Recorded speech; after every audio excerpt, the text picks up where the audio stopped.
சமீபத்தில் திமுக கூட்டணியிலிருந்து வெளியில வந்த ரெண்டு கட்சிகள், ஒன்று மதிமுக, இன்னொன்று விசிக, ரெண்டு பேர்த்துக்கும் இடையில மிகப்பெரிய மோதல் அப்படிங்கிறது அப்பப்போ துளிர் விடுது. அது அரசியல் களத்தையும் ரொம்ப பரபரப்பாக வச்சுக்கிறது. முதல்ல இதுக்குள்ள போறதுக்கு முன்னாடி ரெண்டு பேரும் கூட்டணி விட்டு வெளில வந்துட்டாங்களா அப்படின்னு நம்ம உறுதியா சொல்ல முடியுமான்னு தெரியல. ஏன்னா அவ்வப்போது இந்த அவங்க சொல்ற ஸ்டேட்மெண்ட்லயே நிறைய மாறுதல்கள் அப்படின்னு ஏற்பட்டு இருக்கு. ஏன் வைகோ அவர்களுக்கும் திருமாவர்களுக்கும் இந்த இடைப்பட்ட காலத்துல விமர்சனங்கள் அப்படிங்கிறது ரெண்டு பேத்துக்குள்ளேயும் மாறி மாறி எழுந்துட்டு இருக்கு. அதை பத்தி தான் இந்த வீடியோல நம்ம கொஞ்சம் டீட்டெயில்டா பேச போறோம்.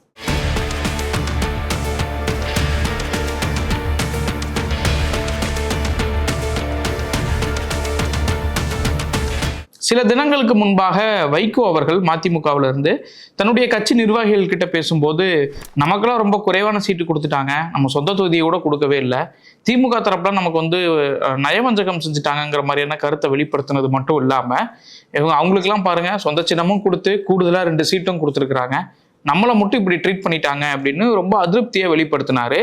அவர் வெளிப்படுத்தின கருத்து என்னமோ சொந்த கட்சிக்காரர்கள் மத்தியில தான் அப்படின்னாலும் அவர் மறைமுகமா சுட்டி காட்டினது அப்படிங்கிறது விசிகாவை.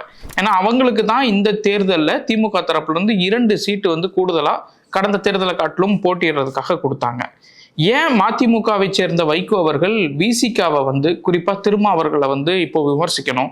இந்த தேர்தலுக்கு முன்பு வரைக்கும் கொள்கை கூட்டணி, இதற்குள்ள நாங்கள் கொள்கைகளுக்காக இருக்கிறோம், நாங்களாம் அண்ணன் தம்பிங்க மாதிரி பழகிக்கிறோங்கிற மாதிரியான ஒரு தோற்றத்தை ஏற்படுத்தின இந்த 2 தரப்பும் இப்போ எதுக்கு தேர்தல் முடிவுகளுக்கு அப்புறம் 2 பேரும் 2 எல்லையில இருந்து ஒருத்தர் மாத்தி ஒருத்தர் விமர்சனம் பண்ணிக்கிறாங்க அப்படிங்கிற கேள்வி எழுந்துகிட்டு இருந்தது. இதற்கு மத்தியில சமீபத்துல தாவேகா தரப்புல இருந்து சென்னை கோவளத்துல ஒரு கூட்டம் அப்படிங்கிறது நடக்குது. அது என்னன்னா, தோழமை கட்சிகளுக்கான ஒரு டீ பார்ட்டி மீட்டிங். அதுல தாவேகா அரசுக்கு ஆதரவு கொடுத்த ஐயுஎம்எல், காங்கிரஸ், விசிக, மதிமுக இவங்கெல்லாம் கலந்துக்கிட்டாங்க. இடதுசாரிகளை தவிர்த்து அவங்க நாங்க கூட்டணிக்கு வெளியில, அதாவது இந்த அரசுக்கு வெளியில இருந்து ஆதரவு கொடுக்குறோம், நாங்க கூட்டணி எல்லாம் கிடையாது அப்படின்னு தெளிவா சொல்லிட்டாங்க சிபிஎம்மும் சிபிஐயும். அந்த கூட்டம் முடிஞ்சதுக்கு அப்புறம் மாணிக்கம் தாகூர் தலைமையில ஒரு செய்தியாளர்கள் சந்திப்பு அப்படிங்கிறது நடக்குது. அதுல நாங்க அடுத்து ஒரு 3 விஷயங்கள்ல கான்சென்ட்ரேட் பண்ண போறோம். இந்த கூட்டணி அப்படிங்கிறது இப்போ நாங்கெல்லாம் சேர்ந்து ஒரு கூட்டணி தாவேகா தலைமையில ஃபார்ம் பண்ணியிருக்கோம், இதுக்கு ஒரு பேரு, குறைந்தபட்ச செயல் திட்டம், இந்த மாதிரியான விஷயங்கள் அடுத்த கூட்டத்தில் நாங்கள் விவாதிச்சு முடிவெடுப்போம் அப்படின்னு சொன்னாரு. அது சொன்னது மட்டும் இல்லாம அங்க இருந்த தலைவர்கள் எல்லாரும் தங்களுடைய கரங்களை உயர்த்தி கூட்டணி அறிவிப்பை கொடுத்தாங்க. அப்போ தமிழ்நாட்டில் தாவேகா தலைமையில ஒரு புதிய கூட்டணி உருவாகிருச்சு அப்படிங்கிற ஒரு அறிவிப்பு வெளியில வந்தது. இதற்கு மத்தியில தான் அந்த அறிவிப்புல ஒரு புதிய குழப்பத்தை ஏற்படுத்துச்சு விசிக தலைவர் தொல் திருமாவளவன் அவர்களுடைய ஒரு ஸ்டேட்மெண்ட். சென்னையில நடந்த அந்த கட்சியினுடைய ஒரு விருது வழங்கும் நிகழ்ச்சியில பேசின திருமாவளவன் அவர்கள் ஒரு புது குண்டை தூக்கி போட்டார். அவர் என்ன சொன்னாருன்னா, நாங்க அமைச்சரவையில கலந்துக்கிறோம், அதே மாதிரி தாவேகா ஆட்சியில பங்குல இருக்கிறோம் அப்படிங்கிறதுக்காக நாங்க தாவேகாவோட கூட்டணிக்கு போயிட்டோம் அப்படின்னு சொல்ல முடியாது. இப்பவும் முன்னாள் முதல்வரான திமுக தலைவர் ஸ்டாலின் அவர்களோட ஒரு கருத்து பரிமாற்றத்துல நாங்க இருக்கிறோம் அப்படிங்கிற ஒரு கருத்தை வெளிப்படுத்தினாரு. இது என்னடா புது குழப்பமா இருக்கு அப்படின்னா அந்த ஒரு தோற்றம் எல்லாத்துக்குமே எழுந்தது. ஏன்னா கூட்டணி அறிவிப்பு அப்படின்னு எல்லாரும் கரங்களை உயர்த்தி ஒரு பக்கம் நிக்கிறது, இன்னொரு பக்கம் நாங்க கூட்டணிக்குள்ள இல்லையே அப்படின்னு திருமாவளவன் அவர்களே சொல்றது அப்படிங்கிறது ஒரு குழப்பத்தை தான் ஏற்படுத்துச்சு. இதுக்கு காங்கிரஸ் தரப்புல இருந்து மாணிக்கம் தாக்கூர் ஒரு ரியாக்ஷன் கொடுத்தாரு. ஏன் இந்த வார்த்தை விளையாட்டு அப்படின்னு கேட்டாரு. இன்னொரு பக்கம் போனோம் அப்படின்னா வைகோ அவர்கள் திருமாவளவன் அவர்களுடைய அந்த கருத்தை ரொம்பவும் கிண்டல் பண்ணாரு. அதாவது திருமாவளவன் அவர்கள் சொல்றக்கூடிய கருத்துக்கு அவருக்கு நோபல் பரிசே கொடுக்கலாம் அப்படின்னு ஒரு கிண்டல் பண்ணது இணையத்தை ரொம்ப பத்த வச்சுச்சு. குறிப்பா விசிக தொண்டர்கள் மத்தியில ஒரு பெரிய கோபத்தை ஏற்படுத்துது. இதற்காக விசிக தொண்டர்களும் சரி மதிமுக தரப்பிலும் சரி இணையத்துல மாறி மாறி ஒருத்தர் மாத்தி ஒருத்தர் விமர்சனம் பண்ணிக்கிட்டாங்க. இந்த நிலையில வைகோ அவர்களுடைய கருத்துக்கு திருமாவளவன் அவர்கள் ஒரு பதில் சொன்னார். அரியலூர்ல நடந்த ஒரு நிகழ்ச்சியில பேசினதுக்கு அப்புறம் செய்தியாளர்கள் இந்த கேள்வியை எழுப்புறாங்க. அதற்கு அவர் என்ன சொல்றாரு அப்படின்னா, வைகோ அவர்களுடைய கருத்துப்படி எனக்கு நோபல் பரிசு கிடைச்சா நான் நன்றி சொல்லுவேன் அப்படின்னு போற போக்கில் ஒரு தட்டிட்டு போயிட்டாரு திருமாவளவன் அவர்கள். இது மட்டும் இல்லாம அந்த கட்சியினுடைய முன்னாள் எம்எல்ஏவான எஸ் பாலாஜி அவர் ட்விட்டர்ல ஒரு பதிவு போட்டார். திருமாவளவன் அவர்கள் நோபல் பரிசுக்கு தகுதியானவர் தான், ஆனா எந்த கோயபிள்ஸுக்கும் அவர் தகுதியானவர் கிடையாது அப்படின்னு வைகோவை ரொம்ப டேரிங்கா அவர் விமர்சனம் பண்ணாரு. இது தாவேகா கூட்டணிக்குள்ள இருக்கிறோம், இல்ல தாவேகாவிற்கு ஆதரவு கொடுக்குறோம் அப்படிங்கிற நிலையில இருக்கக்கூடிய கட்சிகளுக்கு மத்தியில கருத்து ஒற்றுமை அப்படிங்கிறதே கிடையாது. இப்போ பாருங்க எப்படி அடிச்சுக்கிறாங்க அப்படின்னு திமுக தரப்புல இருந்து விமர்சனம் பண்றதுக்கான ஒரு வாய்ப்பையும் ஏற்படுத்தி கொடுத்துச்சு. இதற்கு மத்தியில தான் வைகோ அவர்கள் இதற்கு ஒரு கிளாரிபிகேஷன் கொடுத்து, நான் அந்த கருத்தை அவ்வளோ சீரியஸா சொல்லலை, நான் அதை திரும்ப பெற்றிருக்கிறேன் அப்படிங்கிற ஒரு அறிவிப்பை கொடுத்திருக்கிறார். இதெல்லாம் நடக்குது. ஏன் இப்போ விசிகாவை சுத்தி இவ்வளவு பெரிய ஒரு குழப்பமான சூழ்நிலை அப்படிங்கிறது உருவாகுது? ஏன் திருமாவளவன் அவர்கள் தொடர்ச்சியா தன்னுடைய கருத்துல இப்படி முரண்பட்ட தன்மைகளை வெளிப்படுத்துறாரு அப்படிங்கிற கேள்வி அரசியலை உற்று பார்க்கக்கூடியவர்கள் மத்தியில எழுது. அதாவது திருமாவளவன் அவர்கள் தாவேகாவிற்கு ஆதரவு கொடுத்ததுக்கு அப்புறம், அதுவும் அமைச்சரவையில் இடம்பெற்றதுக்கு அப்புறம் இந்த மாதிரியான குழப்பமான சூழ்நிலையை நிறைய நம்மளால பார்க்க முடியுது. இப்போ ஏற்பட்டிருக்கக்கூடிய குழப்பத்துக்கு, அதுவும் அவர் நாங்கள் தாவேகா கூட்டணியில் இல்லை அப்படின்னு அவர் சொல்லியிருக்கக்கூடிய விஷயத்துக்கு பின்னாடி மிக முக்கியமான ஒரு காரணம் அப்படிங்கிறது இருக்குது அப்படிங்கிறத நம்ம கவனிக்கணும். அதுதான் சமீபத்தில் பாமகவினுடைய தலைவரான அன்புமணி அவர்கள் தாவேகா அரசு பக்கம் காட்டக்கூடிய ஒரு நெருக்கம் அப்படிங்கிறது. மிக சமீபத்துல தாவேகா உடைய பொதுச் செயலாளர் புஷி ஆனந்த் அவர்களை அன்புமணி அவர்கள் நேரில் சந்திச்சு பேசினாரு. அப்படி சந்திச்சு பேசும்போது அவர்கள் இருவருக்கும் இடையிலான அந்த இணக்கம், பரஸ்பரம் மரியாதையை செலுத்திக்கக்கூடிய விஷயங்கள், இதெல்லாம் விசிகாவிற்கு ஒரு அசௌகரியத்தை ஏற்படுத்தி கொடுத்துருக்கு. அந்த அசௌகரியம் தான் இன்னைக்கு அவங்க தாவேகாவில் கூட்டணியில் இருக்கிறோம் அப்படின்னு எங்காவது கமிட் பண்ணிட்டோம் அப்படின்னா, ஒருவேளை நாளைக்கு பாமக உள்ள வருது அப்படின்னா நம்ம நிர்கதி ஆயிடுவோம் அப்படிங்கிற ஒரு சூழலை, அப்படிப்பட்ட ஒரு எண்ணத்தை திருமாவளவன் அவர்களுக்கு ஏற்படுத்தியிருக்கு. பாமக கூட்டணிக்குள்ள வந்தா நாங்க கூட்டணிக்குள்ள இருக்க மாட்டோம் அப்படின்னு தேர்தலை சந்திப்பதற்கு முன்பு திமுக தலைமையை மிரட்டவே செஞ்சாரு திருமாவளவன் அவர்கள்.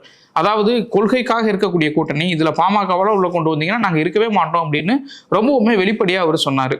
ஆனா அரசு அமைஞ்சதுக்கு அப்புறம் தாவேகா அரசுல அமைச்சரவையில் இடம்பெற்றிருந்தாலுமே கூட பாமக உள்ளவன் தான் நாங்கள் இருக்க மாட்டோம் அப்படின்னு சொல்லுவதற்கான ஒரு மிகப்பெரிய நிர்பந்தம் மாதிரியான ஒரு சூழல் அவருக்கு இன்னும் ஏற்படலையோ அப்படிங்கிற கேள்வி எழுது. குறிப்பா விசிக கட்சியினர் அமைச்சரவையில் இடம்பெறணும், அதிகாரத்துல நம்ம இருக்கணும் அப்படிங்கிற விருப்பங்களை வெளிப்படுத்திட்டு இருக்கக்கூடிய சூழ்நிலையில அதன் மீது பெரிய நாட்டம் தனக்கு இல்லை அப்படின்னு தொடர்ச்சியா சொல்லிட்டு இருக்கக்கூடிய திருமாவளவன் அவர்கள் தன்னுடைய கட்சியினரை கன்வின்ஸ் பண்ண முடியாம ரொம்பவுமே தடுமாறிட்டு இருக்காரோ அப்படிங்கிற கேள்வி இதை நோக்கி எழுது. தாவேகா கூட்டணியில நாங்க இல்லை அப்படின்னு திருமாவளவன் அவர்கள் தொடர்ச்சியா சொல்றதோட இன்னொரு பரிணாமம் என்ன அப்படின்னா, எங்களுடைய கட்சியிலிருந்து வெளியேறிய முன்னாள் எம்எல்ஏ பனையூர் பாபுவை திமுக தங்களுடைய கட்சியில இணைச்சுக்கிட்டாங்க. நாங்க கூட்டணியை விட்டு வெளில வரோம்னு அபிஷியலா எங்கேயும் சொல்லலை. ஆனா அவர்கள் இப்படி எங்களுடைய நிர்வாகம் இணைச்சுக்கிட்டது மூலமா எங்களை கூட்டணியிலிருந்து வெளியேற்றக்கூடிய ஒரு சூழலை அவங்க ஏற்படுத்தி இருக்கிறாங்க அப்படிங்கிற மாதிரியான ஒரு பொருள்படக்கூடிய வகையில தன்னுடைய கருத்தை அவர் வெளிப்படுத்தினார். இப்போ விசிகாவிற்கு இருக்கக்கூடிய வாய்ப்புகள் என்ன அப்படிங்கிறத பார்ப்போம். தாவேகா அரசுல விசிகா அங்கம் பெற்றிருந்தாலும் ஏன் தாவேகா தரப்புல இருந்து பாமக பக்கம் ஆர்வம் காட்டுறாங்க? இதுக்கு ரொம்ப நேரடியான பதில் அப்படின்னா அதிமுகவை தனிமைப்படுத்துறது அப்படிங்கிறதான். இந்த அரசுக்கான நம்பிக்கை வாக்கெடுப்பு அப்படிங்கிறது நடக்கும்போது அதிமுக கூட்டணியில அங்கம் வகிச்ச அமமுகவினுடைய எம்எல்ஏ காமராஜ் அவர்களை தன் பக்கம் கொண்டு வந்தாங்க தாவேகாவினர்.